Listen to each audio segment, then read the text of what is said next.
Ndabaramukije abandi ndabahaye mwiriwe bivanye naho muherereye n'umunezero ntangere byo gusubira kubana namwe mwe banywanyi mukurikira iyi mboneshakure yacu ari nayo yanyu Shiramatsiko TV.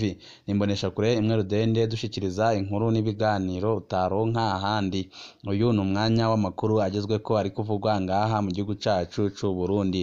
Twibanda cane ko ari kuvugwa agateka kazina muntu, aba ari kuvugwa mu cibano, aba ari kuvugwa ku mbuga ngurukana bumenyi, aba ari kuvugwa muri politike ndetse n'ayandi yose mwatamenye mwaranyigejwe turatohoza amaze tukabaha ido nido. Ibintu birabandanya kuba bicane ku baryango ba Generali Arengiyome Bunyoni, barafise ubwoba ko wabo yoba yaragandaguriwe mu rwego rw'iperereza ngaha mu gihugu cacu c'u Burundi. Umukenyezi wa Generali Arengiyome Bunyoni arazi amabi menshi akorwa n'iperereza ry'igihugu cacu c'u Burundi, ari nayo mpamvu abona ko uwabo ashobora kuba yaranagandaguwe kuko kuva yafatwa atarigera agira umuntu wo mu muryango n'umwe amubona. Murazi ibyo umukobwa mukuru wa Generali Arengiyome Bunyoni, Darirene Bunyoni, amaze iminsi atangaza kuri Twitter amagambo y'umwiheburo agaragaza ko ise ashobora kuba yaba yaranagandaguwe kubera ko barazi neza amabi akorerwa mu iperereza ry'igihugu cacu c'u Burundi. Hari byinshi twabateguriye kuri no nkuru, wowe ico usabwa nta kindi uretse gupyonda kuri sabone kugira ngo ko cijeho inkuru n'ibiganiro bene nk'ibi ujye uba uwa mbere mu gushikirwa nabyo. Savine Nahindavye yari intwazangabo ikorera ku cicaro gikuru c'iperereza mw'Irohero hafi ya Katedrale. Ku wa mbere Rusama 2016 Savine Nahindavye niwe yari intwazangabo ikurikirana ibikorwa byo ngaho ku cicaro gikuru. Narirya utari umunsi w'ibikorwa yari yahageze mu gatondo, mbere yaje azananye n'umukenyezi wiwe Benine. Umukenyezi amusiga ku kazi, ntibamenye ko aribwo bwa nyuma babonanye. Savine yari uwuhirirwa agataha ku mugoroba. Ico gitondo yari yabisikanije n'iyindi ntwazangabo yari yaharaye Ndayizamba. Isaha 11:37 z'umuhingamo Savine yatelefonye umukenyezi wiwe amumenyesha ko atagitashe ahubwo ko ari nawe aza kurara izamu. Ryabaye irya nyuma avugana n'abiwe. Iryo joro ryabaye rirerire kuri Savine, maze afatwa n'abo yari yita abagenzi basangiye akazi, arara arakorerwa amarorerwa akomeye cane. Iterabwoba ridasanzwe ku muryango wa Savine Nahindavye. Bukeye ku wa kabiri Rusama 2016 Savine ntiyatashe kandi ntiyavugishije umuryango. Ku kazi naho igitabo abakozi basinyamwo iyo batonze cari canyitse. Kumbure kugira abakoresha baze bavuge ko Savine atigeze atonda ku kazi, ariko ntibari bazi ko Aime Ndayizamba yari yamaze kubwira umukenyezi ko ariwe babisikanije mu gatondo. Abakoresha ba Savine Nahindavye barababaye basanze umukenyezi wa Savine afise ibyemezo ko umugabo yatonze ku kazi. Niho baca batangura kumutera ubwoba ngo uzohirahira ubibwire amaradiyo yanyu. Ayo majambo yayabwiye na Blaise Patrick Ngomirakiza, yari umukoresha wa hafi wa Savine Nahindavye. Mu nyuma abantu batazwi barateye mw'ijoro urugo rwa Savine Nahindavye, Imana irakinga kuko umukenyezi n'abana atariho bari baraye. Muri ico gihe nyine mw'iperereza haratanzwe itegeko ko kizira kugendera umuryango wa Savine, kandi kizira ko hari abantu basubira guhagarara hamwe bavugana ibya Savine.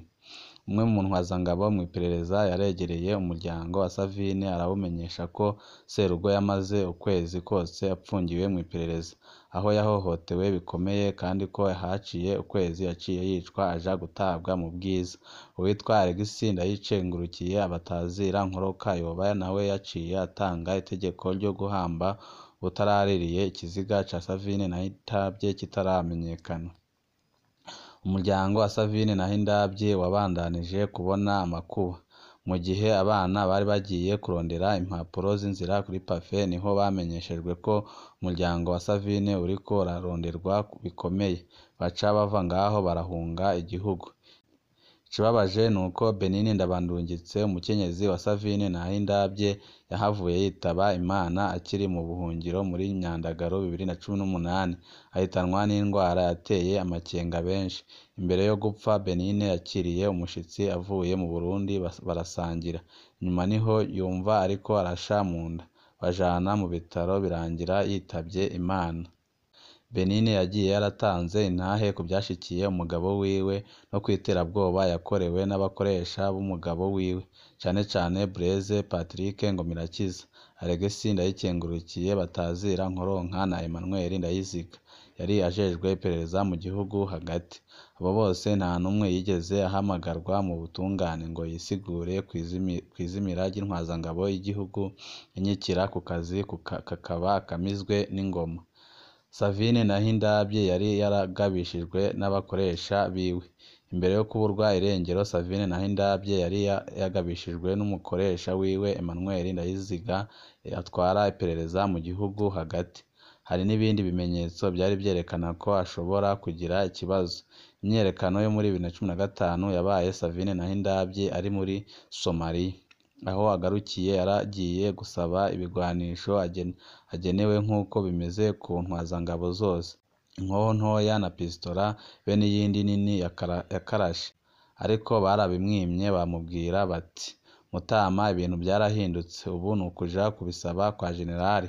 Uwo generali yari Steve Ntakarutimana yaramutswa iperereza. Ico gihe Savine Nahindabye yatahuye ko abo basangiye ubwoko batari bakirekuriwe gutunga ibigwanisho muhira. Muri Ruhuhuma 2016 hasigaye amezi 3 ngo aburwe irengero, Savine Nahindabye yaratumwe ko kwa Emmanuel Ndayiziga nawe amubaza impamvu yagumye aba ku Musaga kandi bahafata ko ari mu bagumutsi. Niko kumuha igikorwa co gusuma urusaku rwaruka rwo ku Musaga. Savine Nahindabye arabimuhakanira na rirya we yakora akazi k'ubuopije ku cicaro gikuru c'iperereza. Kubona yarabyanse ntiyamenye ko kumbure ahejeje gusinya urupfu rwiwe.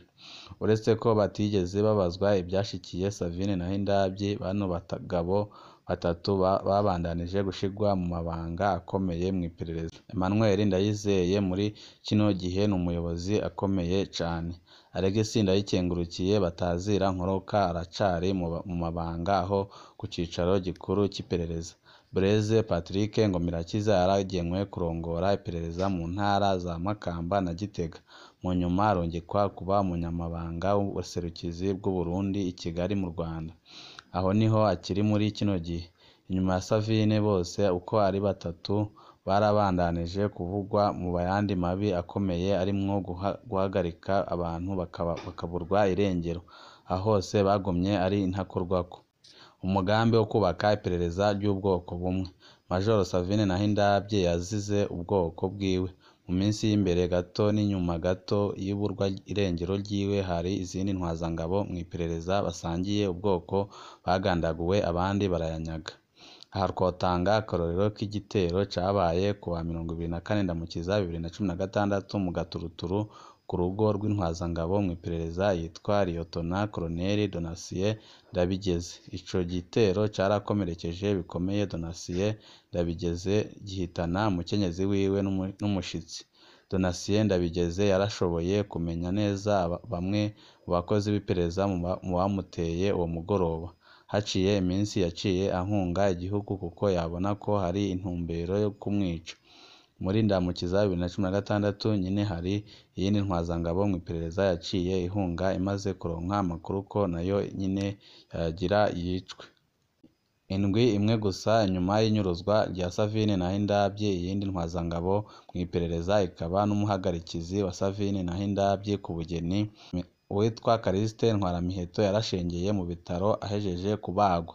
Abaganga bamukoze basanze mu nda ibimenyetso byerekana ko yariye ishano. Iperereza ryarakoze iterabwoba ku bantu bose baja kugandara kwa Callixte Ntwaramiheto, ku buryo umuntu yahaza wese yabona ko hari ikintu kidasanzwe kijanye n'urwo rupfu. Callixte Ntwaramiheto yari umututsi wa nyuma yarongoye iperereza mu ntara, akaba yakuwe muri ayo mabanga muri Rusama 2015. Kuva ubwo abarongoye iperereza mu ntara zose z'igihugu bama basangiye ubwoko. Imyaka 7 iraheze iperereza ry'u Burundi intwazangabo y'igihugu inyurujwe ku kazi. Imyaka 7 iraheze iperereza ritarondeje intwazangabo yaryo. ritanakoze amatohoza ku mabi yakorewe izindi ntwazangabo zakorera iryo perereza nyine. Ibintu birabandanya kuba bibi cane ngaha mu gihugu cacu c'u Burundi kubera amabi menshi. Umukenyezi wa General Arenguiyome Bunyoni azi mw'iperereza ry'u Burundi arafise ubwoba bukomeye cane ko uwiwe yaba yaramaze kugandagurwa cangwa se akaba ariko araborezwa igufa ku buryo bukomeye, kuko ibyagiye bibera mw'iperereza igihe umugabo wiwe yarakirongora igipolisi byose umugabo yaratahaga akabimubwira, ari nayo mpamvu afise ubwoba ko uwiwe yaba yaragandaguwe.